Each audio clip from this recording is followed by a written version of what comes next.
जय हिंद, नमस्कार प्यारे साथियों। स्वागत है आप सभी का उत्कर्ष एकेडमी खिलचीपुर के ऑनलाइन प्लेटफॉर्म में। प्यारे साथियों, इस वीडियो में हम लोग एसएससी जीडी एग्जाम 2024 के लिए वेरी मोस्ट और इम्पोर्टेंट जीके एंड जीएस के टॉप 20 क्वेश्चन डिस्कस करेंगे।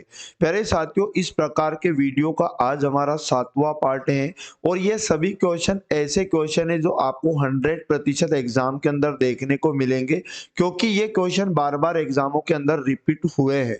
और प्यारे साथियों, इससे पहले के पार्ट अगर आपने नहीं देखे तो प्लेलिस्ट आपको मिल जाएगी, जहां जाकर आप बाकी के पार्ट भी देख सकते हैं। और इस क्लास का पीडीएफ भी आप हमारे टेलीग्राम से डाउनलोड कर सकते हैं और टेलीग्राम का लिंक इस क्लास के डिस्क्रिप्शन में आपको मिल जाएगा। तो प्यारे साथियों, चलते हैं आज का पहला और मोस्ट इंपोर्टेंट क्वेश्चन। भारतीय संविधान में कितनी अनुसूचियां हैं? तो प्यारे साथियों, भारतीय संविधान में वर्तमान में 12 अनुसूचियां हैं। ऑप्शन नंबर 2 इस क्वेश्चन का बिल्कुल राइट आंसर है। और अगर एग्जाम में पूछ ले भारतीय संविधान में प्रारंभ में कितनी अनुसूचियां थी, तो फिर आपको 8 अनुसूचियां याद रखना है। अगला क्वेश्चन हमारे पास है, स्वर्गीय लता मंगेशकर को किस वर्ष भारत के सर्वोच्च नागरिक सम्मान भारत रत्न से सम्मानित किया गया था?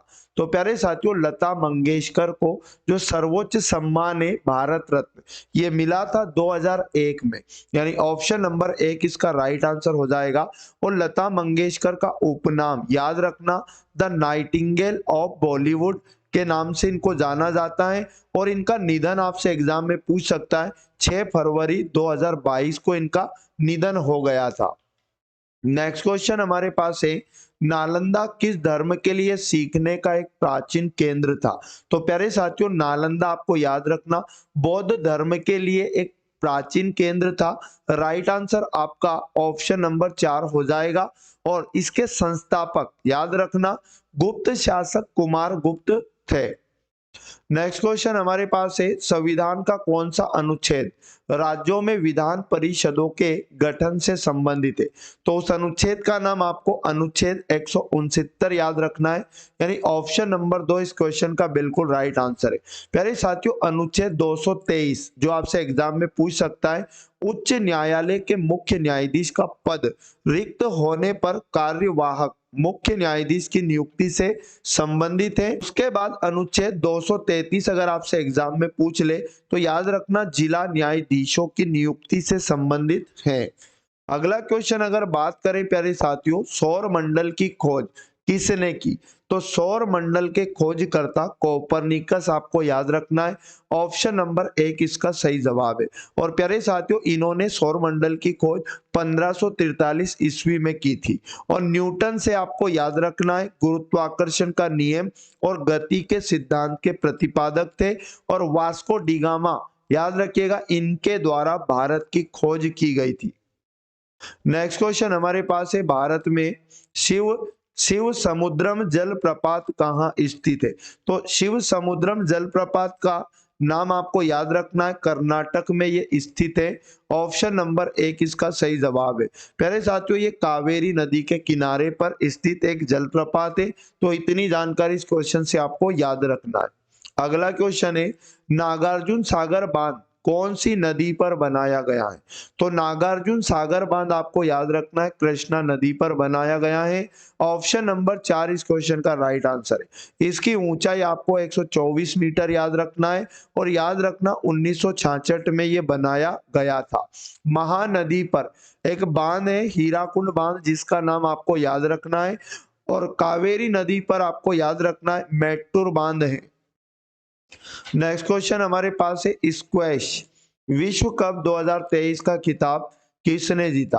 तो स्क्वैश विश्व कप 2023 का खिताब मिस्र ने जीता। तो ऑप्शन नंबर 2 इसका सही जवाब है। नेक्स्ट क्वेश्चन हमारे पास है, निम्नलिखित में से कौन सी पुस्तक आर्यभट्ट द्वारा लिखी गई थी? तो आर्यभट्ट द्वारा लिखी गई पुस्तक आर्यभट्टी, यानी ऑप्शन नंबर 2 इसका सही आंसर हो जाएगा। और याद रखना, धातुपथ इस पुस्तक के लेखक भीमसेन आप याद रखना। और नाट्य शास्त्र इस पुस्तक के लेखक भरत मुनि का नाम है। और उसके बाद रोमन सिद्धांत पुस्तक के लेखक वरामिहिर है। अगला क्वेश्चन है हमारे पास, पीएम मुद्रा योजना की किशोर योजना के तहत दी जाने वाली अधिकतम ऋण राशि क्या है? तो प्यारे साथियों, पीएम मुद्रा योजना कि किशोर के तहत दी जाने वाली जो अधिकतम ऋण राशि है वो 5 लाख रुपये है। यानी ऑप्शन नंबर 2 इसका राइट आंसर हो जाएगा। और इस योजना की शुरुआत एग्जाम में अगर पूछ ले तो 2015 आपको याद रखना है। नेक्स्ट क्वेश्चन है, ब्रिक्स का सदस्य कौन नहीं है? अरे साथियों, ब्रिक्स एक अंतरराष्ट्रीय संगठन है और मैं आपको बता दूं इसका सदस्य भूटान नहीं है। ऑप्शन नंबर 1 इसका राइट आंसर हो जाएगा। ब्रिक्स इसका नाम जो रखा गया है देशों के नाम पर रखा गया। B for Brazil, R for Russia, I for India और C for China, S for South Africa यानी दक्षिण अफ्रीका। और एग्जाम में पूछ सकता है कि दक्षिण अफ्रीका इसमें कब शामिल हुआ? तो दक्षिण अफ्रीका 24 दिसंबर 2010 को दक्षिण अफ्रीका इसका सदस्य देश बना था। अगला क्वेश्चन हमारे पास है, 2011 की जनगणना के अनुसार भारत में मुसलमानों का कुल प्रतिशत कितना है? तो प्यारे साथियों, भारत में मुस्लिम समुदाय का जो प्रतिशत है 14.2% है। ऑप्शन नंबर 1 इसका राइट आंसर है।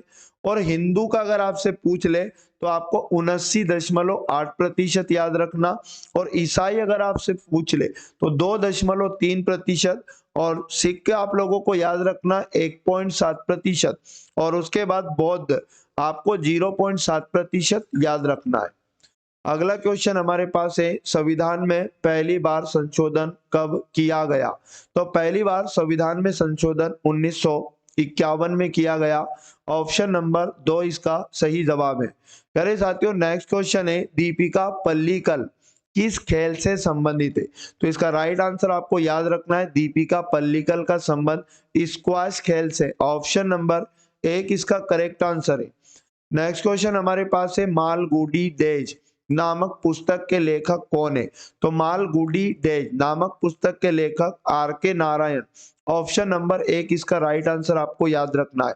और ये पुस्तक याद रखिएगा 1943 में प्रकाशित हुई थी। नेक्स्ट और इंपॉर्टेंट क्वेश्चन है, भारत के किस राज्य में श्री ब्रह्मपुरीश्वर मंदिर स्थित है? तो प्यारे साथियों, ब्रह्मपुरीश्वर मंदिर भारतीय राज्य तमिलनाडु में।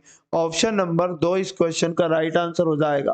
प्यारे साथियों, मैं आपको बता दूं कि याद रखना आंध्र प्रदेश में एक मंदिर है जिसका नाम है वेंकटेश्वर मंदिर। और मणिपुर में आपको याद रखना है गोपीनाथ मंदिर है। और राजस्थान के पुष्कर में आपको याद रखना है ब्रह्मा मंदिर। नेक्स्ट क्वेश्चन हमारे पास है, माधवी मुदगल भारत के किस शास्त्रीय नृत्य से संबंधित है? तो माधवी मुदगल याद रखना भारतीय नृत्य ओडिसी से संबंधित है। ऑप्शन नंबर 3 इस क्वेश्चन का राइट आंसर है। आपसे अगर एग्जाम में पूछ ले मणिपुरी, तो मणिपुरी से आप याद रखना कला देवी और झावेरी बहनें दोनों का संबंध है। पहले साथियों, कथक से आपको सितारा देवी का नाम याद रखना है। और सत्रिया से शारदी सोंकिया आपको याद रखना है। अगला मोस्ट आईएमपी क्वेश्चन है, गोंचा उत्सव निम्नलिखित में से किस राज्य में मनाया जाता है? तो प्यारे साथियों, गोंचा उत्सव भारतीय राज्य छत्तीसगढ़ में मनाया जाता है। ऑप्शन नंबर 1 राइट आंसर हो जाएगा। उड़ीसा का एक उत्सव आप याद रखिएगा राज पर्व।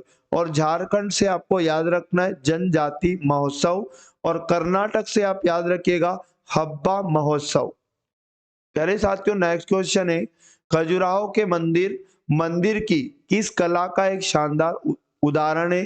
तो खजुराहो के मंदिर याद रखना नागर शैली कला के एक शानदार उदाहरण है। ऑप्शन नंबर 2 इसका राइट आंसर है। और खजुराहो के मंदिर कहाँ है? तो आपको याद रखना मध्य प्रदेश में है। अगला क्वेश्चन हमारे पास है, निम्नलिखित में से किस वाद्य यंत्र के साथ उस्ताद अली अकबर खान का संबंध है? तो उस्ताद अली अकबर खान का संबंध आपको याद रखना है सरोद वादक से है। इसका राइट आंसर ऑप्शन नंबर 1 हो जाएगा।